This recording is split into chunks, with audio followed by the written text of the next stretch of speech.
What is going on, Jet fans? Matt O'Leary back with another video. I'm back after a little break over the bye week, over this weekend. No videos on Saturday or Sunday. Needed a little reset, but it's Monday. The Jets play this week, and we are back in the mix.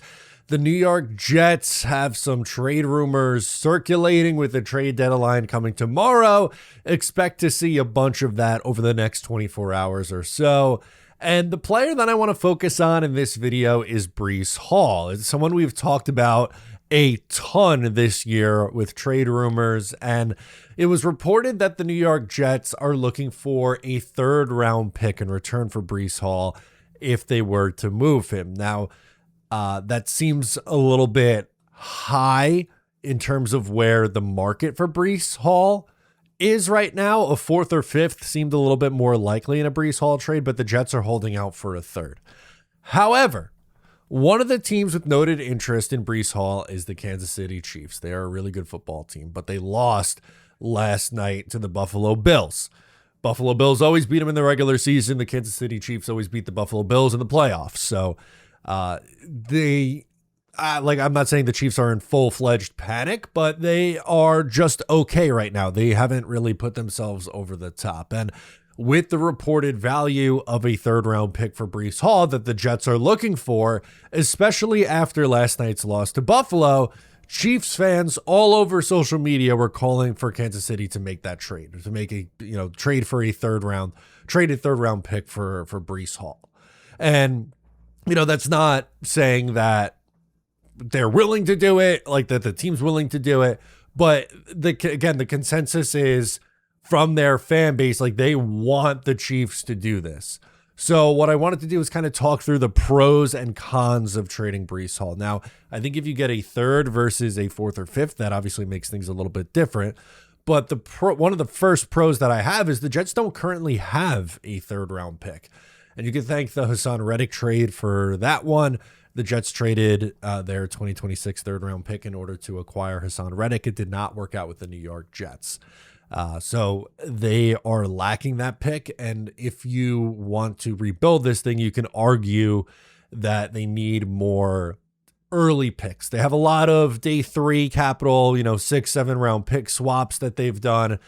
But they have a first, they have a second, and they don't have a third-round pick as of this moment. So you can make the argument that, the Jets should consider trying to add more to their chest of picks earlier on in the draft. I think that, okay, fine. If the Jets don't plan on re-signing Breece Hall, and I don't know what the Jets' stance on that is, maybe they don't want to trade him, but there's really not an interest in a long-term contract.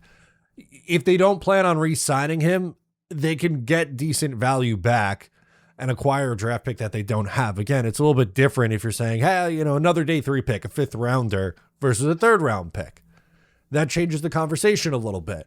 I'm not gung-ho about the idea of trading Breece Hall, but I think a third is a big difference than like a fifth rounder. And I think it's something the Jets would consider if a team like Kansas City offered them their third round pick. Guys, think you know football? Then try to turn your football knowledge into real money with the Sleeper app, the ultimate fantasy sports app that can turn game day into payday. Just download the Sleeper app and pick more or less on your favorite players with more stats than any other daily fantasy app. Just choose two or more of your favorite players from pregame or live. Pick more or less from the predicted stats, and you could win up to 1,000 times your money if your picks win.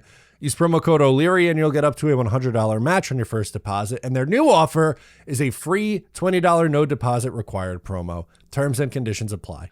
And it's not just all pros. There are legitimate cons too, which is why I've been openly admitting I've been very flip-floppy on the idea of trading Breece Hall. I don't love the idea personally. I would understand it if they took a third rounder, especially if they don't think they're re-signing him.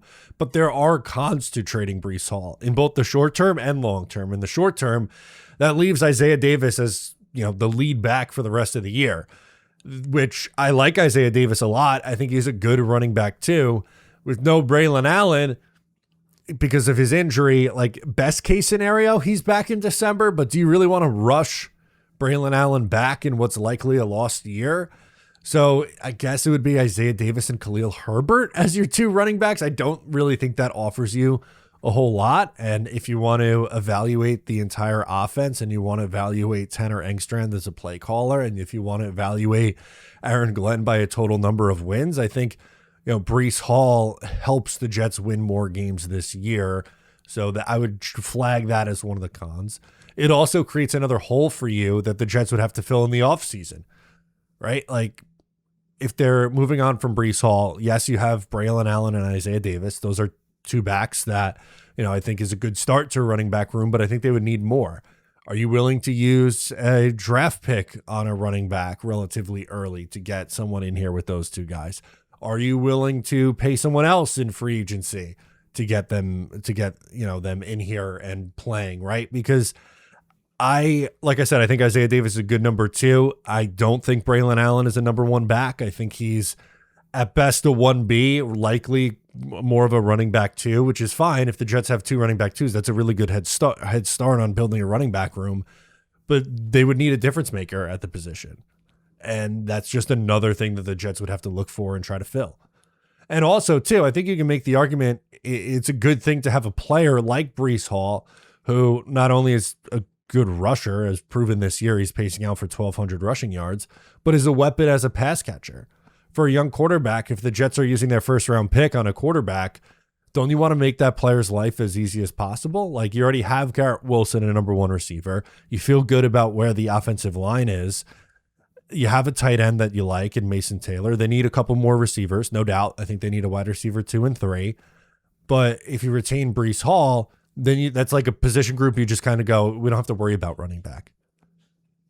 I think you can make a case for that being a good decision for this team, to not have to go into the offseason and go, man, we got to find our quarterback 1. We got to find our running back 1. We got to find a wide receiver 2 and 3. And that's not even looking at the defense too, which they definitely need safety help. They need to rework that linebacker room, and they need more at edge. So in my opinion, it's a very interesting decision that the Jets have on their hands with Breece Hall, and something that I'm looking forward to watch over the next couple of days. We'll see if any validity comes out of these rumors, and if they are willing to move off of him for a 3rd-round pick.